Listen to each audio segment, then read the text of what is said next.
Hey everybody, welcome back to the channel where we review anything and everything. And today we are getting into, or I should say taking a look at, to review the Jurassic World Camouflage in Battle Indominus Rex, part of the Dino Trackers line from Mattel. So obviously anyone who's been watching the channel for a little bit now sees that we reviewed a couple of different Jurassic Park large dinosaurs, specifically the T-Rexes, various T-Rexes over the last couple of videos. And so obviously you'd be familiar with, kind of what we're jumping into. So this one here is actually one of the newer ones that just came out. I think it actually came out within this month. So this should be kind of exciting to jump into and kind of really point out some of the things that I noticed about the figure. Now, one thing I want to get into also is mention that I actually did not own the previous older original Indominus Rex figure. So for me, this is new, but for a lot of you guys who already owned the previous one thing you'll know of from me doing some research and gathering some information is that the previous one had more of a kind of bulky, less proportionate kind of silhouette in regards to, I guess, its size of certain parts of the head and whatnot. And I'm not going to speak too deep on it because I don't really know too much on that figure. But I hear that this one has better proportions, but I only could compare it to me having it and comparing it to other T-Rexes in regards to the way it was in the movie. And I'm going to bring out another T-Rex to compare in size to one that I think is very well in scope and scale, which is the red T-Rex, simply because I feel, as I reviewed in a previous video, that the proportions of the red T-Rex, especially the head and whatnot, are more movie accurate in proportions. But anyway, let's jump into the figure. Sorry about the rambling. So this is the back of the box you could see here, and it mentions about side to side action for this. Zoom in a little bit so you can see certain things a little better. So side to side action, the action feature there.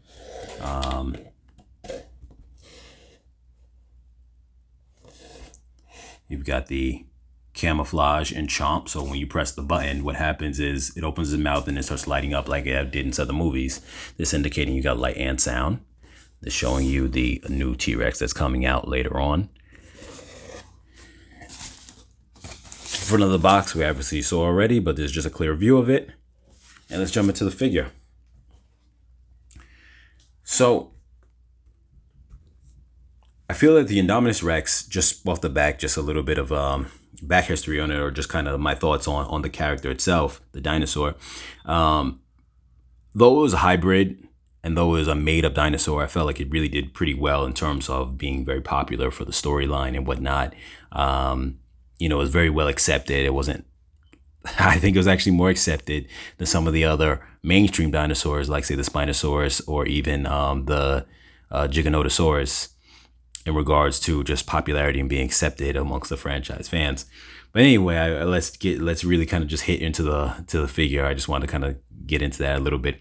So I'm sorry, I'm going to ramble a bit because this is it's pretty cool. It's pretty cool. So here you have the full size of the figure. And I think he's a nice size figure. The proportions actually look pretty nice, like I said, compared to the older version, which I've only seen videos of.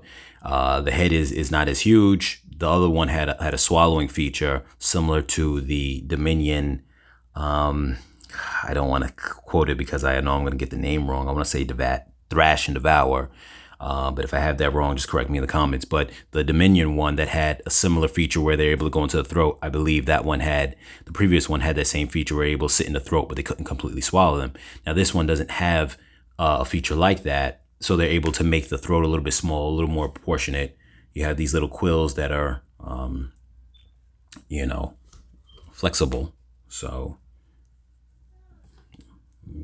get in so you can get a little more scope on the head.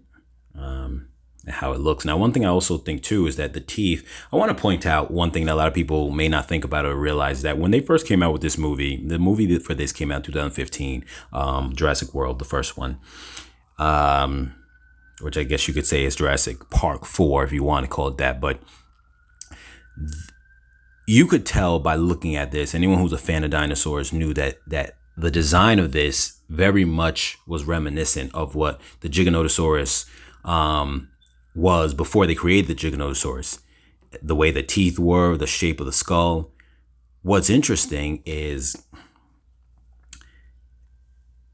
later on, I think you find out that there was Giganotosaurus DNA within his mix. But what's interesting about it is that even from the way they do the teeth and everything like that, when they made the actual Giganotosaurus in Jurassic World 3, they didn't make him off the likeness similar to this, but they made the toy more closely related to this one's design in the skull and the shape and the way the teeth are, which went to show you that his actual original design seemed more like the Giganotosaurus back then, which maybe they chose to not make the one in the movie look so much like this because maybe they thought it would have been too similar.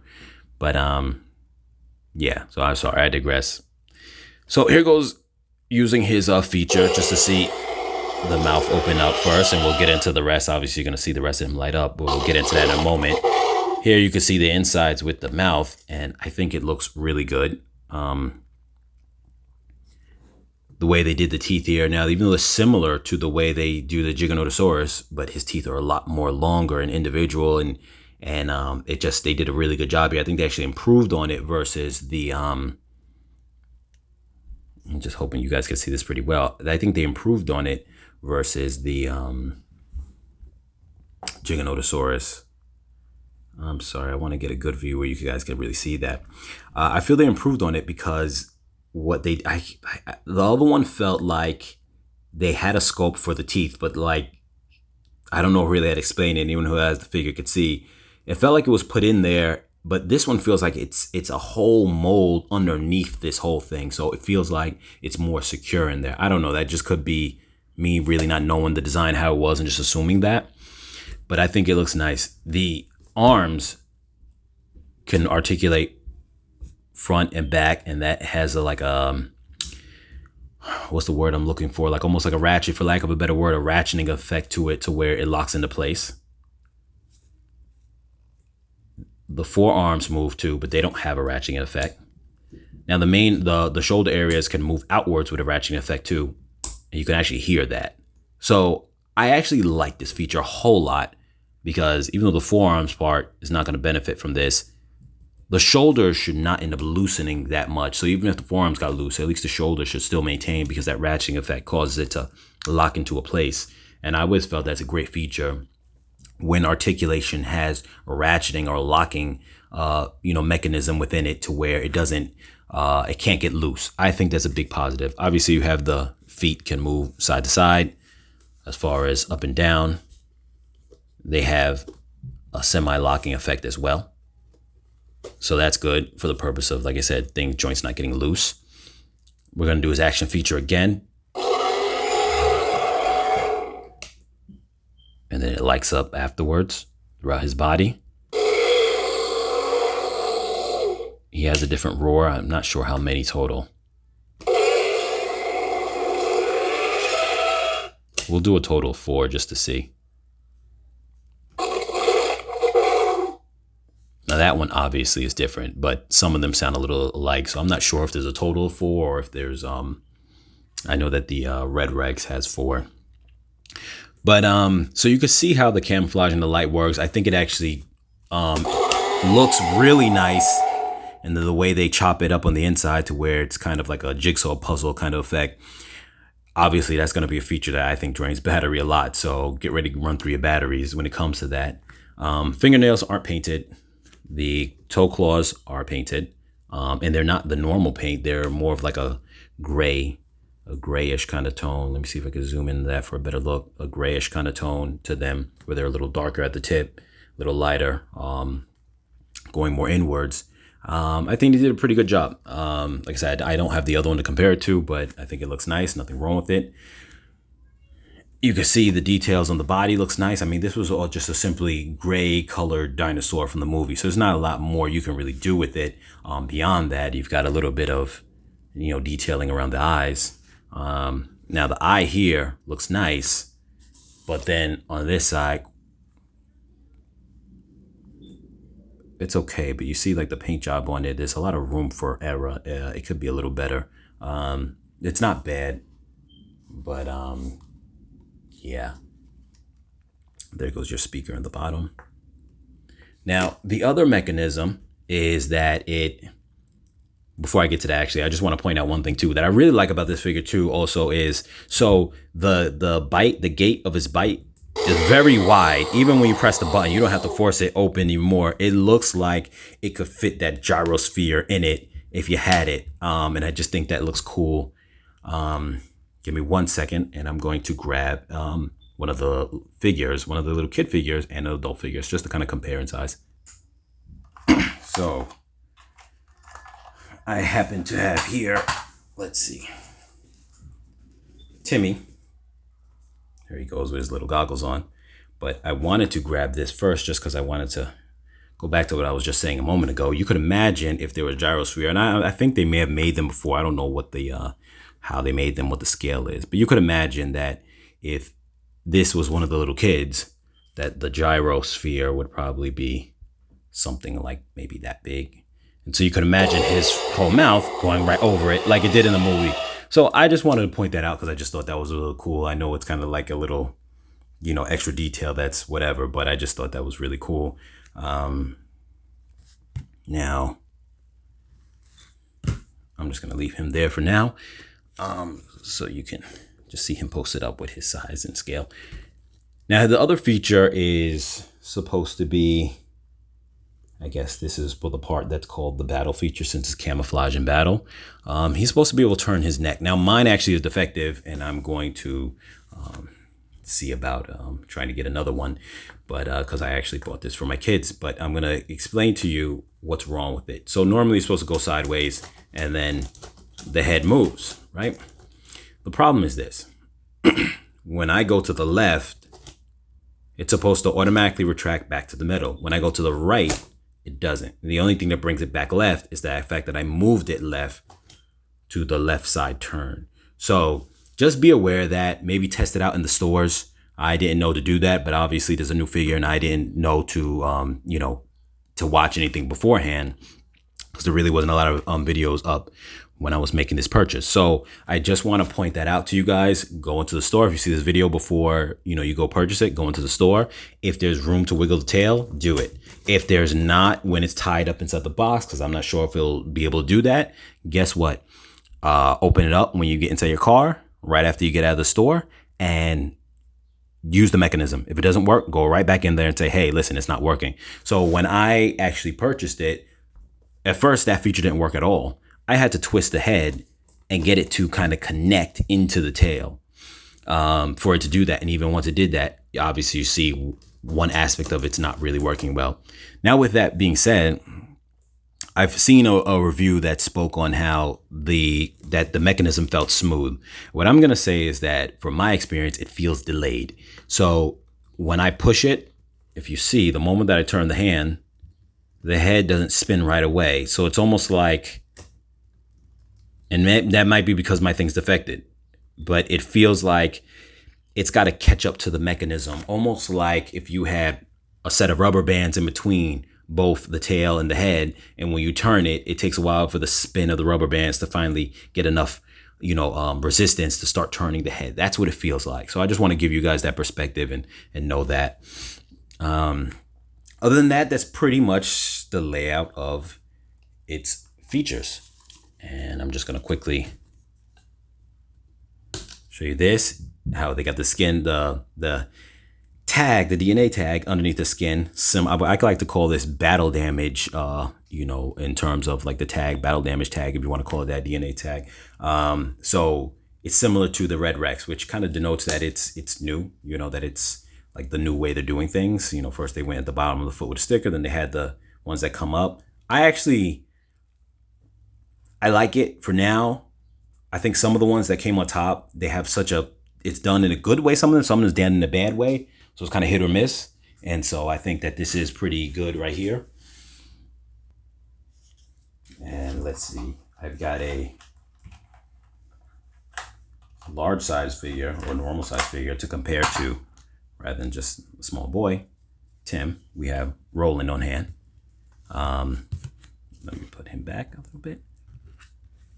So I don't know if I can get him to stand. Let's see if I can, just so you guys can see the scope of the figure. Okay, I'm just gonna lean him against the hand, and you can see right there his size. So, like I said, I think the scope, the scale and the proportions of this figure actually look really nice, better than the previous version.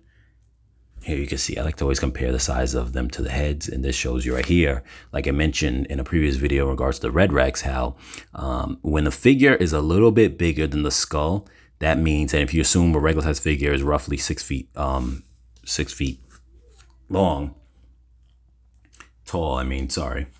When the figure is a little bit longer than the skull, that would make the skull roughly 5 feet or whatever the case is. In this case, he might be a little bit longer than that, but generally speaking, a T-Rex's skull is 5 feet. So this skull looks to be a little bit bigger than a T-Rex's skull, which is cool because, like I said, it's fitting in scale with, proportions. Now here goes the T-Rex, Red Rex as a kind of comparison. And you could see here the way the skulls look, that it's very nice comparable in terms of scale and being movie accurate. And if I open up the T-Rex's mouth like that, and then you see his mouth here, yeah, this one does have a pretty wide opening, but obviously for obvious reasons because he swallows. But anyway, so that was just a show comparison of certain aspects of it. I just want to kind of get you to see. I hope that I'm able to do this well, or how well it comes out on screen, but I want to be able to to try to show like just that size and scope of things. It's because keep in mind, inside the movie, they're both pretty much about equal in size. It's not one of those things where Indominus Rex, they say, could grow at full size to be 50 feet long, but generally speaking, as was in the movie, he wasn't fully grown. So he was about comparable to the T-Rex, maybe a slight bit bigger, but I wouldn't say anything massively bigger. So I think the scale and the scope of this actually works really good, and actually works even better than, say, the Giganotosaurus, so I think was very small, and a lot of people kind of, I think, agree with that. I'm going to take him off screen for the moment now, and let's see.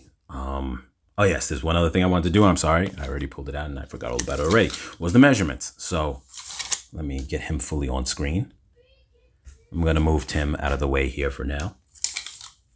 And here you can see this comes in at about 21 and a half. About 21, just a little over 21. You could kind of say 21 and a half. His tail is a little angled upwards. And his height, he's about 8.5. 8.5, and a little bit of 8 3/4 if you look at that top little spine there, quill. And yeah, that's about it. So sorry that the video is very long, but obviously, when it comes to some of these things, we just kind of really get into it. And overall, I think it's actually a really good figure. I think that he looks nice. I think that the little details and the teeth, obviously in the previous old version, I don't have on hand, but I'm pretty sure that predated the rubber teeth, and this has those rubber teeth that are not going to get damaged. So all the little upgrades that have come into the line over time have now been applied to this figure. So I think that makes it an even better figure on that aspect as well, that it's got a lot of the little upgrades that we probably wouldn't really have thought about in general, that have made the line just better in general, better scaling, the teeth, great detail in the tongue. This tongue is very much in line with the new tongue of the Red Rex, which has a lot of little bumps, small bumps on the tongue, and it's just very like detail in that way for being a flat tongue, not one of those kind of movable types, but it's still very good. A lot of detail inside the mouth too. Not detail, I'm sorry, but at least a lot of painting inside the mouth, where sometimes, they wouldn't even bother to do all of that. And then here, they actually do all that. So I think it's a great figure. I think it's definitely worth getting. If you can find it on sale, try to. If you can't, it's still worth getting. I'm going to throw a link in the description on, I don't know if this is an exclusive to any particular store, but if it's not, I'm going to throw a link in the description to where you can purchase that on Amazon if it's available on Amazon. And with that being said, I'll catch you guys in the next video.